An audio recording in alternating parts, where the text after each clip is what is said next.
প্রিয় দর্শক, প্রশ্ন নিচ্ছি। আসসালামু আলাইকুম, পরিচয় দিয়ে প্রশ্ন করুন। আসসালামু আলাইকুম ওয়া রাহমাতুল্লাহ। ওয়ালাইকুম আসসালাম ওয়া রাহমাতুল্লাহ। কেমন আছেন?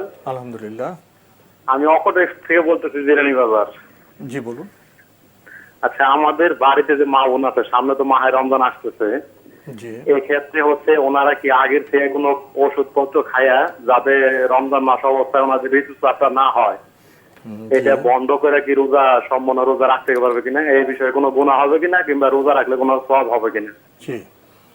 আর একটা প্রশ্ন হচ্ছে, আসলে আমি একটা কোম্পানিতে চাকরি করি, সেখানে হয়তো কিছু টাকা লেনদেন আছে আমার সাথে, মানে গাড়ি চালাই তো। জি। এখন হয়তো কিছু টাকা মনের অজান্তেই হোক কিংবা জানা সত্ত্বেই হোক, আমি এই কোম্পানির কিছু টাকা আমার কাছে আছে, কিন্তু সেটা হিসাব মতো না। এখন এই টাকাটার জন্য কি আমার এমডি স্যারের কাছে মাপ চাইতে হবে, নাকি আল্লাহর কাছে মাপ চাইলে মাপ হয়ে যাবে? আপনার বিষয়টা আমাদের কাছে স্পষ্ট না। লেনদেনের বিষয়টি সাধারণত পরিচ্ছন্ন থাকে। আপনি যেটা বলেছেন সেটা কিন্তু রহস্যের আমরা গন্ধ পাচ্ছি, এবং সেই রহস্যটা আমাদের কাছে স্পষ্ট নয়। লেনদেন তো কিরকম? আর একটা প্রশ্ন ছিল। না, এটা বিষয়টা স্পষ্ট না আমাদের কাছে। লেনদেনটা কিরকম, যেটা আপনি আমাদের কাছে মাপ চাইতে বলছেন? আমি মানে একটা গাড়ি চালাই, এখানে আমার কোম্পানি কিছু টাকা দেয় তেল নেওয়ার জন্য, ঠিক আছে? জি। দেখা গেল সেখানে আমরা তেল নিতাম যখন, তখন 200-500 টাকা বিল বেশি করতাম।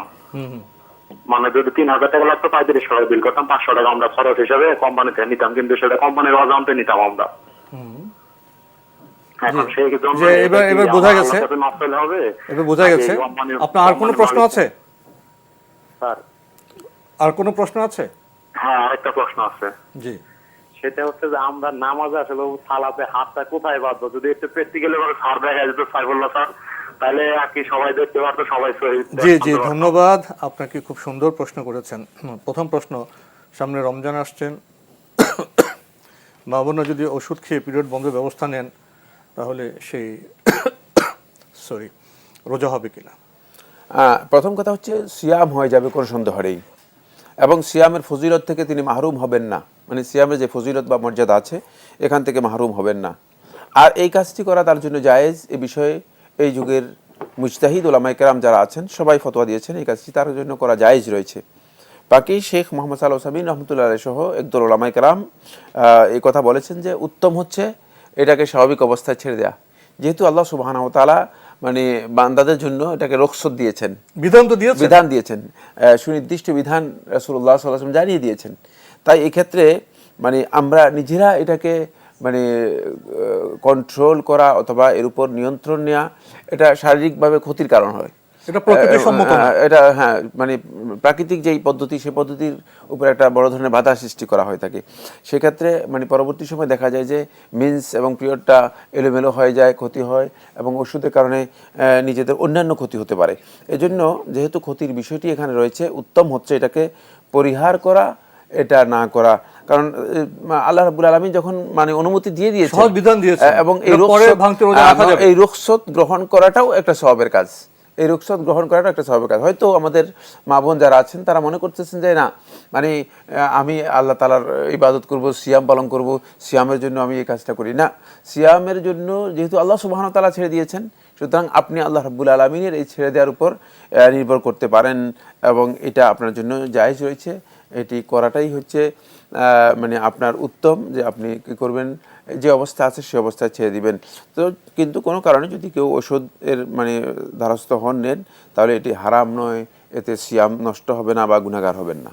দ্বিতীয় প্রশ্নটি এরকম, উনি একটি প্রতিষ্ঠানের গাড়ি চালান, তো লেনদেন মানে তেল কিনতে টাকা দেওয়া হয়, তো সেখান থেকে কিছু টাকা রেখে দিয়েছেন। এখন ওনার মধ্যে একটু উপলব্ধি এসছে যে উনি কি মাপ চাবেন, সে মাপটাকে আল্লাহর কাছে চাইলে হবে, না প্রতিষ্ঠানের এমডির কাছে মাপ চাইতে হবে? প্রথম কথা হচ্ছে, আপনি প্রতিষ্ঠানের হক নষ্ট করেছেন, সুতরাং প্রতিষ্ঠানের এই হক আপনাকে মানে তওবা করতে হলে অবশ্যই এই হক প্রতিষ্ঠানকে ফেরত দিতে হবে। সুনির্দিষ্ট প্রতিষ্ঠানে যে টাকা রয়েছে সেই টাকা তাদেরকে ফেরত দিতে হবে। আপনি সেটা তাদের কাছে ফেরত দেওয়ার জন্য মানে যেভাবে হোক ফেরত দেওয়ার চেষ্টা করবেন, সেটা এমডি সাহেবের মাধ্যমে হোক অথবা প্রতিষ্ঠানের অন্য কারোর মাধ্যমে হোক, সেটা ফেরত দেওয়ার জন্য চেষ্টা করবেন। ফেরত দেওয়ার যদি কোনো স্কোপ সুযোগ না থাকে, মানে হতে পারে যে ফেরত দেওয়ার কোনো পদ্ধতি সেখানে নেই, সিস্টেম নেই, যদি সিস্টেম সবকিছু অ্যাডজাস্ট হয়ে গেছে, এখন আর ফেরত কার কাছে দেবে, মানে কোম্পানির এখন ফেরত দেওয়ার সুযোগ নেই, তাহলে এই টাকা আপনি মানে এই যেহেতু আপনার কাছে হারাম টাকা রয়ে গিয়েছে, এই হারাম টাকা আপনি মানে উজুহুল খায়ের, কল্যাণের যে সমস্ত দিক আছে, ভালো কাজের যে দিকগুলো আছে, সে দিকে আপনি সেগুলো খরচ করে ফেলবেন, দিয়ে দিবেন। আপনার এর মালিকারা সাব্যস্ত হবে না, মানে এটা আপনি ব্যবহার করতে পারবেন না, আপনার জন্য থাকবে না। এরপর আপনি আল্লাহ রাব্বুল আলামিনের কাছে ক্ষমা চাইবেন, তওবা করবেন, আল্লাহ তাআলার কাছে ক্ষমা চাইবেন। আমার আল্লাহ সুবহানাহু ওয়া তাআলা যদি মেহেরবানি করে ক্ষমা করে দেন, তাহলে অবশ্যই ক্ষমা পেয়ে যাবেন। এটা আল্লাহ রাব্বুল আলামিনের বিষয়। আল্লাহ সুবহানাহু ওয়া তাআলা বান্দাদেরকে ওয়াদা দিয়েছেন, ইন্নাল্লাহা ইয়াগফিরু যুনুবা জামিআ। আল্লাহ সুবহানাহু ওয়া তাআলা বান্দাদের সমস্ত গুনাহ ক্ষমা করবেন। আল্লাহ তাআলা যেহেতু তওবা করলে আল্লাহর বান্দার সমস্ত গুনাহ ক্ষমা করবেন, এই কথা ওয়াদা দিয়েছেন, সুতরাং আল্লাহ রাব্বুল আলামিনের কাছে তওবা করবেন। তবে যেহেতু এর সাথে বাদলামা, মানে বান্দার হক এর সাথে জড়িত রয়েছে, সুতরাং সেক্ষেত্রে আপনাকে অবশ্যই মানে যেভাবে আমরা বলেছি, সেই যে প্রক্রিয়া বলেছি, যদি কোনো স্কোপ থাকে, কোম্পানির টাকা কোম্পানির কাছে ফেরত দেওয়াই আপনার জন্য ওয়াজিব।